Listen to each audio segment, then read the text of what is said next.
Episode 30 with Jonathan Ryan and Jessica Mesman Griffith of Sick Pilgrim. Hey everybody, you're listening to the Never Forsaken podcast, looking at the lives of the outcasts, the seekers, the never forsakens, those in or out of the local church and passionate about Christ.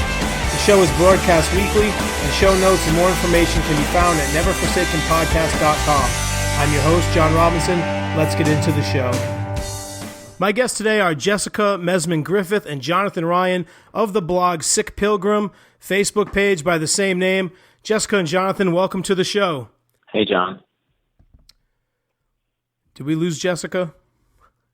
Oh, and did you lose me? I'm here. Okay, great. Well, I'm glad to have you guys here today. It's super glad that you both could be here at the same time and to talk about Sick Pilgrim. I really forget how I came across the Facebook page first. I know I follow some of the different Patheos blogs, and I remember just seeing your little image there of the skull with the with the X eyes and the little pilgrim hat, and I'm like, oh, this looks pretty cool. And so figured I'd check on that page, and I really, really enjoy what I read there. So you both have created Sick Pilgrim. How did the two of you meet, and how did Sick Pilgrim come to be? How did we meet, actually, Jonathan? I think we met through Facebook. I'm an editor at Ave Maria Press, and I've was looking for different writers than we normally publish, and so I came across Jess's essay in a book that we published a few years ago. And I was like, I got to figure out where she is. So and then I actually came across her name. Gregory Wolf from Image Journal recommended her as well. So sort of a perfect storm. And I think I friended her on Facebook. I'm not even exactly sure how we started talking. I actually don't remember at all now that I think about it. Probably me approaching her about... It's really strange. Because our Facebook friendship anniversary was 1 year ago, yesterday? And I think both of us, it popped up in our feed, and we were just like, whoa, a year? I mean, it seems like it's been 10 years. Wow. Doesn't it? I don't know. Yeah, I just kind of feel like Jonathan and I have been friends forever, and we just really connected right away professionally in terms of what our professional interests are as writers and editors, and the kind of writing and the kind of art we're attracted to. And I think, John, you know that is not all that common. Right. When that happens and you're a misfit and you feel like a bit of a freak, you get really excited. And so we knew we wanted to work together somehow. And I think for the past year, we've just been kind of trying to figure out how that was going to happen. But I think, and Jonathan, you can correct me at any point here, I think we were sort of feeling like there wasn't a venue that was exactly right for what we want to do. No, you're right. There's Catholic really not. publishing. Especially with Catholic faith, it's like I became a Christian in the middle '90s. Well, I should say I was kind of raised in a Baptist faith, and then fell away from it, and then became like an evangelical, born again, Jesus freak kind of person in the mid '90s. But even with all that, I'd always kind of got drawn to that darker side of the Christian faith. And the authors that I got into were more along the darker, a more realistic persuasion. And it's interesting that some of those authors like Brennan Manning, Merton, Henry Nouwen, a lot of them are really into the darker side of the soul. And I think they're all Catholics, even though I was an evangelical. I really couldn't get into the happy, joy blend of Christianity. No matter how hard I tried, I just really kind of felt drawn to this darker side. But that's kind of what ends up setting you off as a misfit and an outcast early on. Would you agree with that? Barbara Brown Taylor calls that happy Christianity. She calls it full solar Christianity, and she says it didn't work for her either. And she was an Episcopal priest, and I'm not sure what her situation is now. I think she left the church for a while, but she's written these beautiful books, and one of them was Learning to Walk in the Dark. And that was one, this isn't a Catholic book, but this is a book that fully embraces a vision of dark spirituality that is not evil, that is not the occult, it is very Christian. And it was really inspiring to me because, I can't deal with a happy, slappy Christian faith, because to me that's neither Christian nor is it true of my experience of the world. But then the flip side of that is if you get into a very Catholic theology of the cross, sometimes that gets so dark that you feel that life is only suffering, and that you begin to sort of be afraid that we're not supposed to be happy here, that we cannot dare to dream of happiness in this life, and it becomes this sort of hair shirt face. And I feel like, well, that's not really where I am either. I want to be.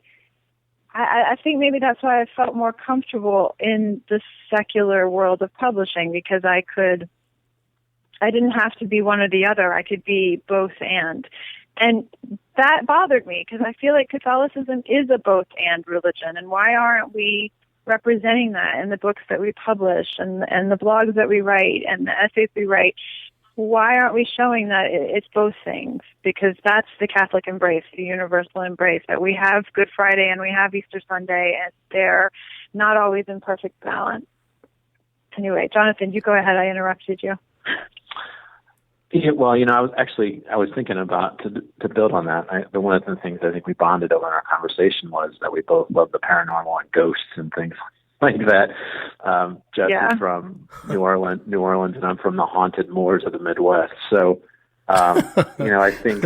Wow, you just romanticized the Midwest. That's awesome. Thank you.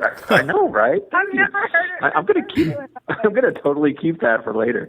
I'm going to put that in my bio, from the haunted moors of the Midwest. Yes. I think. But to build on what Jess was saying, I think that's absolutely true. I mean, we walk on the edge of the dark and the light, and the seen and the unseen. I mean, the Creed talks about God as the creator of all things seen and unseen. And we say that every Sunday, but we sort of pass over it a lot. And so, one of the things in my own writing, and I think Jess and I bonded over, was exploring that edge between the seen and the unseen. Whether it's the paranormal, or whether it's the issues of faith, the cross and the cross and the empty tomb. I always I've been trying to describe Sick Pilgrim as we're Holy Saturday. You know what I mean? Living in between that tension of Good Friday and the resurrection. So I think for me, and I think for both of us, we explore those edges, and we're looking at that. And I think we both kind of push and pull at each other a little bit, because we're both like, okay, we both have this sort of cracked perspective on life, but we always have to make sure we keep pulling ourselves back to the light a little bit. So I think that's one of our big challenges as we've been working together, because both of us tend to be a little bit darker than normal, and then we have to keep deliberately reminding ourselves, which, I can't speak for Jess, but for me, it's been good spiritually in that way of well, I can't be absorbed in my own darkness all of the time. Right. You can't? No, I can. Well, I could if I let myself. I've done it so far for 44 years. Right, yeah. My last post was very much concerned with my attraction to darkness, and really, I don't want people to think, and I don't want to fall into the trap of being like, oh my God, it's so cool that we're into this dark stuff, and this is where we need to be. This is what I don't. It's not about cool. It's about I'm stuck in this place, and it's not cool, and I probably need to get out of it because it's not healthy for me. Yeah, Jessica, if I can address that, I say that as well. Like, people, I've been accused of being really depressed, and you're just a negative person. I hear that a lot, but it's like you just said, there's almost nothing I can do to get out of that. Even I go to counseling, and it's nice to have somebody to talk to, but it still seems like, because of things that have happened in my life and traumatic issues and whatnot, it's like I feel like I'm stuck there. I feel like I've got to live there in this dark place, and it just seems like I'm never gonna come out of it. It's just almost like such a silence in that dark place from God. That's like it just seems like a silence. I don't know really how else to put it, but you think it's a season, because in evangelical Christianity they talk about, oh, you're in a season. and but you're kind of like expected to come out of it, but it just hasn't happened in like 20 years. Yep. Yeah, and I think that's what I'm wrestling with is, you know what, this might be me, and this might be a place I have to learn to live. And like you, I've been in counseling, I've been in therapy, I'm on medication, I exercise, I take my vitamins, like I'm praying, I'm going to church, I'm doing all the things that are supposed to help you find the way out. And you know, I'm still here. I'm still me. Yeah. In my post, I said, I've kind of been this person since birth. In many ways, I was a melancholy kid who was a little artsy and, you know, liked The Cure before anything bad ever happened to me. Well, then I had a lot of trauma in my life. Mm-hmm. So that compounded what was already my personality. But what I'm trying to do through Sick Pilgrim is find a way to embrace who I am and accept who I am. Find a way that that darkness can bring gifts into the world, but also not lose myself there. And I feel like what I wrote about last time was having that community with you who understands you, who gets that you can't necessarily leave that dark wood of your own will, but that you need fellow travelers with you to find the gift and also make sure you don't sink further into the darkness than you really need to or have to. Yeah. I think that's that's my ultimate goal for the blog, for the space, for whatever this becomes as a publishing venture. I want it to be that community for people who struggle with darkness and don't know how to find the way out. So do you guys think that through Sick Pilgrim, people can find this community?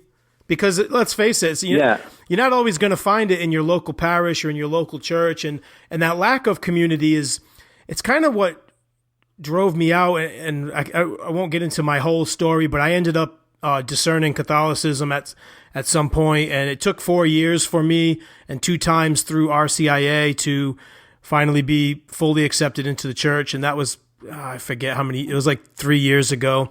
And, so I was accepted in at Easter, and then shortly after, I was just blown out of the church.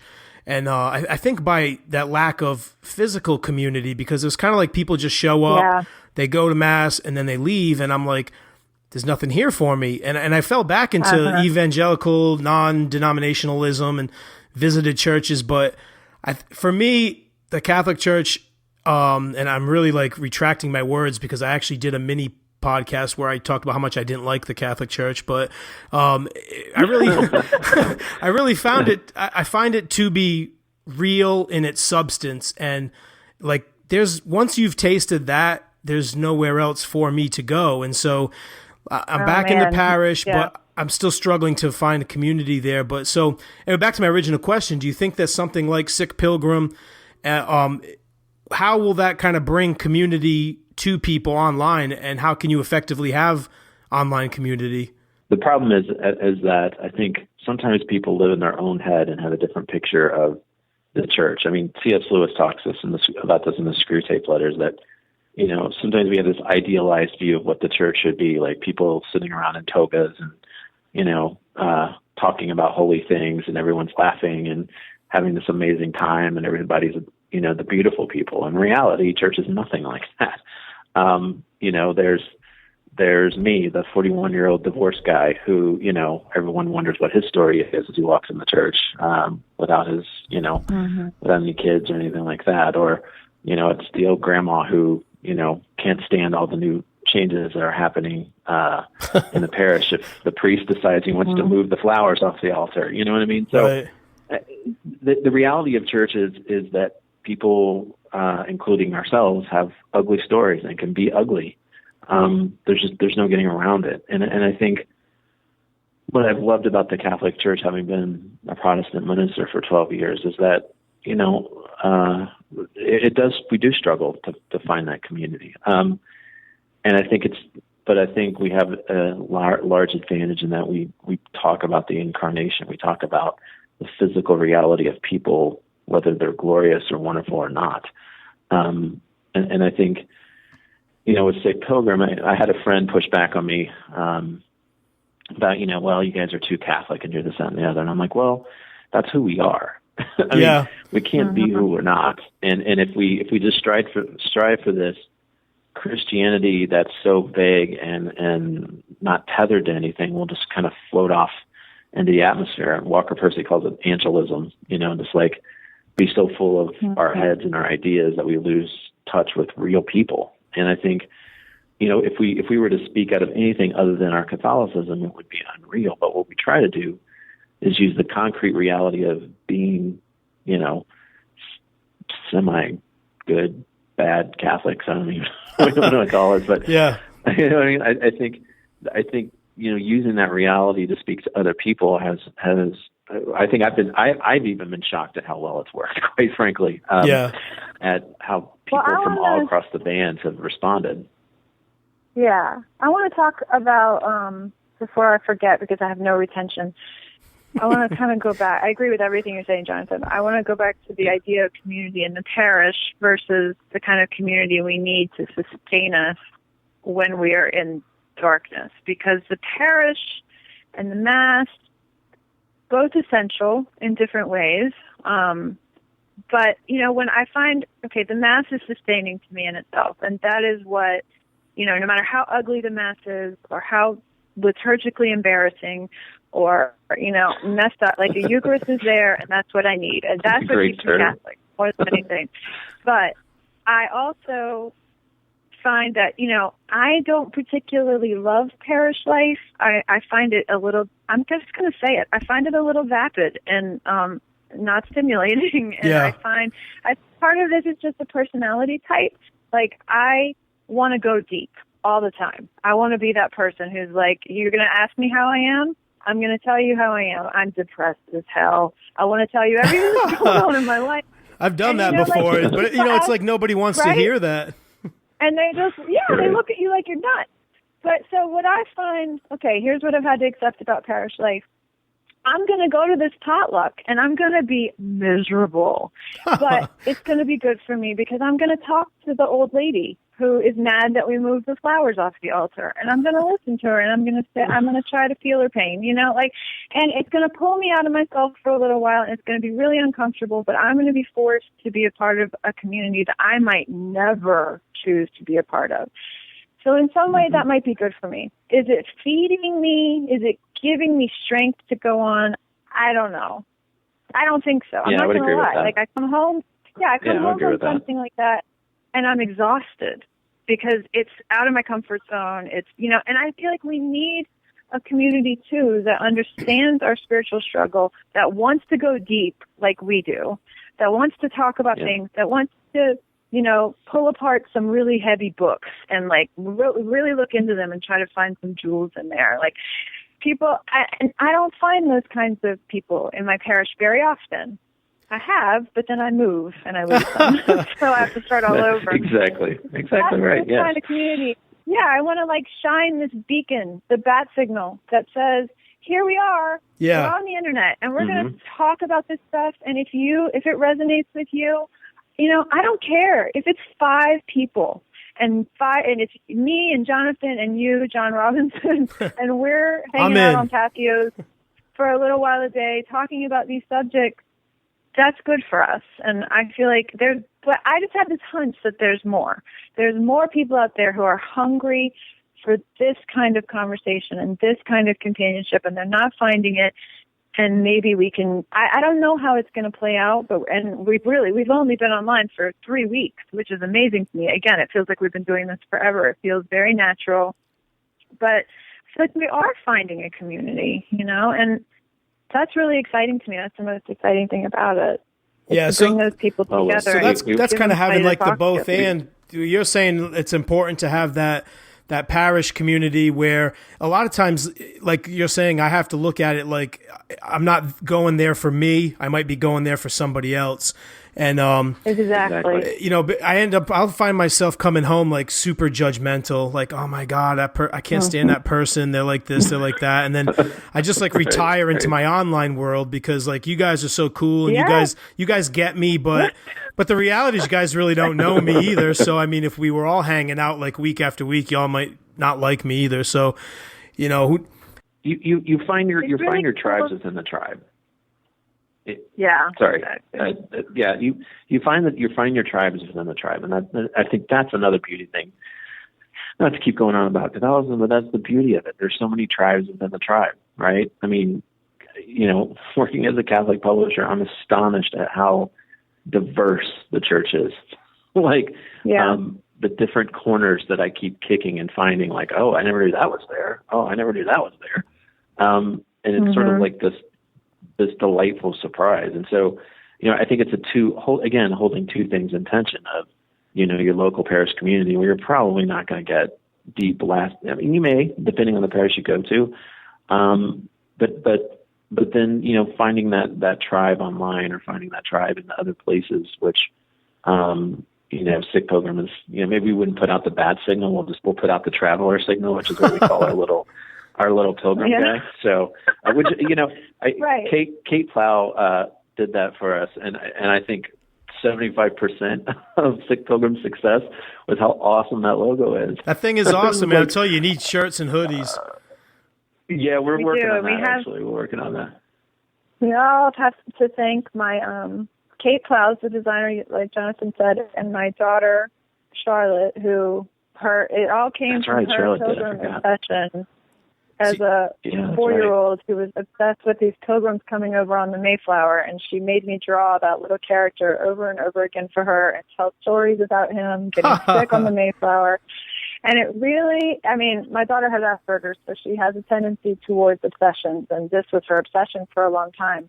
Mm-hmm. And it took over my imagination too, and I just knew my daughter's 10 now, so this was 6 years ago. I knew then I wanted to do something with this image. I didn't know if it was going to be an essay. For a while I thought I would write a memoir and call it Sick Pilgrim. And I had written a Sick Pilgrim manifesto. I'd done all of these things over the years. That's awesome. And it was just kind of my little private way of working out my frustrations with Christian publishing and my frustrations with being homeless in the literal sense and the spiritual metaphorical sense, and but I would always just kind of back burner it, and I'd go out and have drinks with friends and we'd talk about it, and there'd be enthusiasm, and we'd be like, yeah, let's do something, it'll be a revolution, and then we'd forget. But when I told Jonathan about it, it was like, we're doing this. And then the next week we were literally doing this, and it's kind of amazing to me that's how it happened. Pretty much. But so it's only been a page for a short time. 3 weeks. Yeah, it's actually a month. Yeah, like a month. Yeah, it's been a really our anniversary. Yeah, it's been a month. Well, that's cool because I'm going to totally be a Sick Pilgrim hipster. Then, I was in with the Sick Pilgrims before they were cool, and dude, you're on board. I'm totally on board. I'll probably even get a tattoo. I'll probably get the little Sick Pilgrim tattoo. Right. Well, it's amazing to me how much has been done in 4 weeks. We're having a talk tonight to hopefully finalize plans for our radio show. And if it goes the way we think it's going to, it's going to be 5 days a week, which is going to be weird and phenomenal. Wow. And then, we have publishers interested in the Dark Devotional. So it's fairly big publishers too. That's what's blown me away. Again, working in the publishing industry, I know how weird things can be. And so it's been, I think we're both kind of sitting back going, I mean, Jess can speak to her thing on this, but there've been times where I've just sat back and like, wait, do we really want to do this? I mean, is this really good? I think in the end, I think Jess and I envision it kind of us being this little corner playground for both of us a little bit, and then all of a sudden people start pouring into the playground. We're like, well, so many people can relate to it. We really can. It's like, I mean, kind of quoting a little bit from Eric and that his book Gift of the Darkwood that you blogged about, Jessica. He talks about misfits, and he says that we're basically people who are not absorbed by materialism or mass market consumerism. And I've been against that from day one of being a Christian. I couldn't stand a cliche slogan, logo Christianity. And he continues to say, it's someone who's suspicious of quick fixes and self-help. So a lot of times, I'd be in this funk, and this is going back to evangelical days, and a pastor, and I'm sure they were well-meaning, well, you just need to press into God. You need to get over this. And I'm like, it just isn't that easy, and I'm very suspicious of people who even want to tell me that. I think, Jonathan, there's like a little delay when you talk, so I keep I don't think you hear me until after I hear you, so that's why we keep overlapping. I promise I'm not trying to like talk you down. That's all good. I Liar. I was going to say, I want to stress that like all three of us have evangelical backgrounds, and because I was born and raised Catholic, but then my dad left the church after my mother died of cancer. So when I was 13 and I became, I was brought into an evangelical, like a Pentecostal church. So it was like the opposite end of the spectrum of how I was raised. Right. It was a very New Orleans Catholicism, which is a big old mess of like superstition and ghosts and the paranormal and Catholic teaching, like a big old stew of that, Mardi Gras, the whole nine yards. And then I went into this very ascetic Pentecostal, you can't dance, you can't listen to rock music, you can't drink alcohol. Like, this is so foreign to me. But anyway, I was in that world for a long time, and then I didn't know where I belonged because I knew I didn't belong there. But I struggled to fit in, and I struggled to find a church for so long. And then I ended up coming back to the Catholic Church as an adult, when I was in grad school. And the thing that brought me back to the church was study. So, and it wasn't Bible study. It was secular study. It was reading great works of literature. And I can't even explain it, but it just seemed like every book that I read spoke to me of some essential truths that I had learned as a child in the church. And eventually, I always say I read my way back into the church, and I think people assume I mean Scripture, and I don't mean Scripture at all. I wasn't really very familiar with Scripture at all until the last couple of years. Now, there's so much literature that ties into Catholicism. I mean, when that's the only faith for 1,500 years, that I don't know, right. you can't avoid it. And it's part of our, even if we don't realize that it's a part of our cultural imagination, we're slowly losing that. And maybe we've already lost it. And I feel like Jonathan and I kind of hunger for that in our writing. Those older Catholic writers that everybody loved so much were growing up in a much more Christian culture. They were growing up in this culture, especially American Catholic writers, that was, where Catholicism was still, we were still in the Latin Mass, and it was a completely different Catholic culture. And then you also had this tension between Catholic culture and evangelical culture or Protestant culture that isn't really there anymore. Like, we've all kind of lost our distinctiveness, and I think people feel like, well, I can just float in and out of this church and that church. And Jonathan and I, if we are romantic about the past of Catholic literature, I think it's that we're longing for, is that sort of that world where everything was permeated by that faith just doesn't exist anymore. And it's hard to find that kind of writing and that kind of culture. So that's another thing we wanted to do with Sick Pilgrim, is find a way to show that, we still see this way. I still see the world that way. I still read every book that I read through the lens of my Catholic imagination. And it's everywhere. And so if we could find a way to write about the movies we see that make us think of these things in the faith, or the books that we see that are not Christian, but that speak to us of our beliefs and the truths of the world, the true myths of the world. That's just another thing that we want to do. Yeah, and building on that, and to go back to something you said too, John, was you were talking about, the evangelical language of pressing further into God. Well, I think the misunderstanding in the evangelical world is if you press into God, somehow things will be happier and lighter. And the reality is the opposite. Yeah, it gets worse. It gets really messed up. I mean, you go to the Jewish. Says, why would I want to get closer to God? Somebody asked her, Pastor Nadia, how do you get closer to God? And she was like, why would I want to do that? Yeah, exactly right. That's the worst thing you could do. Well, give my money to somebody. It goes back to the Jewish temple. When the priest would go in to offer the sacrifice once a year, supposedly had a bell tied to his ankle in case he got struck dead walking into the, when the Greeks invaded, Jerusalem and went into the temple, there was nothing there. They threw open the curtain and there was nothing there. There was no statue. There wasn't anything like a Greek pagan temple would be. There's nothing. It was the dark silence, and it's. What are you pressing into? Yeah, what are you pressing into? It's like press in, but beware. The rich man press into nothing. Great. But then even in the Gospels, when the man asked Jesus, how can I follow you? And he says, well, give away all your stuff. Yeah. And come on, And it's like, well, okay. That's like the opposite of a prosperity gospel right there. It's not how can I have eternal life and have everything? Christ is like, no, you can get rid of everything and then you'll have it. Right. Like, you want the easy answer? Here it is.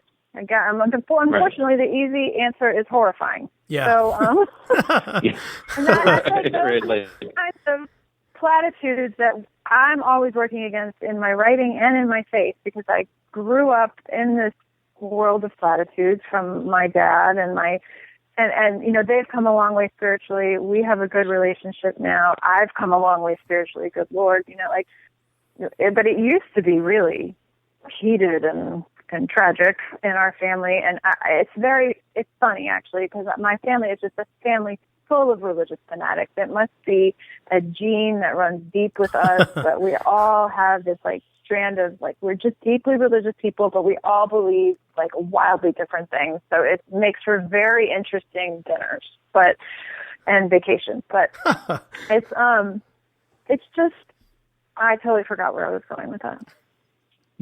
I had a point.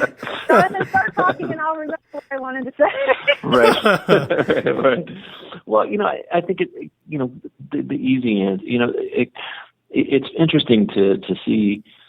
One of the reasons people ask me why I became a Catholic or reverted, because I was First Communion Catholic, and then my parents left the church. I was in sixth grade, but sort of the wrestling with the issues and having a safe place to do it in. Sometimes as an evangelical, especially as an evangelical pastor, I felt like I had to have all the answers. And the irony is, we used to criticize Catholics for worshiping the Pope, and in reality, evangelicals have their own little popes in their churches, which is the thousands pastor. of them. Yeah, thousands of them. And so, after a while, it wasn't a safe place to wrestle. I was not satisfied. I personally was not satisfied with evangelical left and some of the ethereal answers that they were offering, because again, it was angelism. It was so stuck in our head and idolizing the poor without actually dealing with the poor. Where on the right, I was dissatisfied with their lack of compassion and lack of love on so many different things. So, again, it's not that we want to keep tooting the church's horn in that sense, but someone asked me once, one of my Protestant minister friends, when I joined the church, are you, you think you've joined the perfect church now? And he's being kind of snot about it. Actually, I feel like I've joined the church that's probably one of the most messed up messed up church in the world. So, right. And that's exactly why I joined it, because I'm messed up myself. I'm one of them. I've gone through a divorce and a huge life change and job change, and struggling with issues of being a dad while my kids live 5 hours away. And so it's there's nothing perfect or nice about my life. So, but I want to have a space to wrestle with that. And I think ultimately we want Sick Pilgrim to be that safe place on a smaller scale of wrestling through these issues while we're still being concrete about it. And again, I think it's always that's a harder balance than just saying, hey, we're going to do all of this, or we're going to do all of that. And we're like, no, we don't recognize that we have to do one or the other. It's a both. My Hebrew professor once said, he's like, and actually, I'm writing about this for next week. He talks about, Hebrew words can sometimes mean two things at once in the context of a sentence. And And he's like, you have to leave your, because he said this, something like, you have to leave your Western Protestant mindset and realize that sometimes things can be both and. Yeah, that's so true. And that has always stuck in my head, the theology of the both and I never had a place for it until I started reading about Catholic theology and holding those two things in tension. So yeah, I think we, we don't have any like delusions of grandeur that Sick Pilgrim will become the place for all spiritual refugees, but it also, I think because Jess and I are kind of cracked people, I think we're putting it, but at the same time wrestling with trying not to be cracked at the same time. Honestly, I think that's the biggest attraction for people, really. My mentor said about the Catholic Church, he says, well, it'll still be there. It's always been there, and it will be there. Like when he and I kind of had it out when I left, and then, he was like, well, the church will still be there. He didn't mean this in a bad way, but he goes, the Catholic Church doesn't need you. And, I know like that's like really offensive, but it makes sense. You know what I'm saying? It's like, he's like, the Catholic Church doesn't need you, and it will still be here when you want to come back to it. And I was like, what? I love that, actually. Yeah, doesn't that? Well, it's great.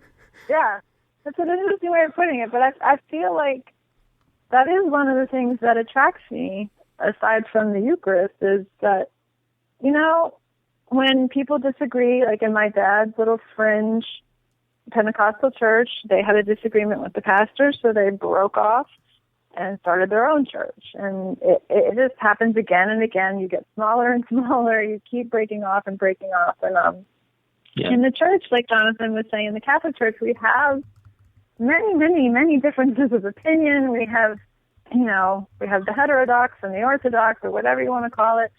And they're all still there saying, this is my church. This is where I belong. And they're not wrong. They do belong there. And I feel like we have this, I think Jonathan and I are both well aware that we have a particular charism and spirituality that may not be shared by the majority, but we're also aware that we don't have wisdom. I mean, I'm not going to go and pretend like I'm a preacher or like I'm going to start my own church. I mean, I just would never do that. I don't trust my own wisdom in that way. And I'm never going to pretend to be dispensing spiritual guidance or wisdom at Sick Pilgrim.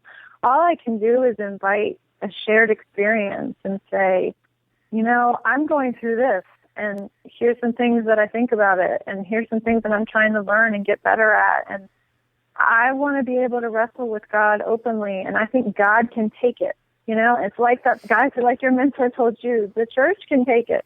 We're still going to be standing, and we'll take you back with open arms, or, he might not have said it that warmly, but I feel like it's so true of God. God can take our wailing and railing against him. God can take us kicking and screaming and yelling at him and telling him we don't understand and we hate him. And he still loves us. And he's still, it's unconditional.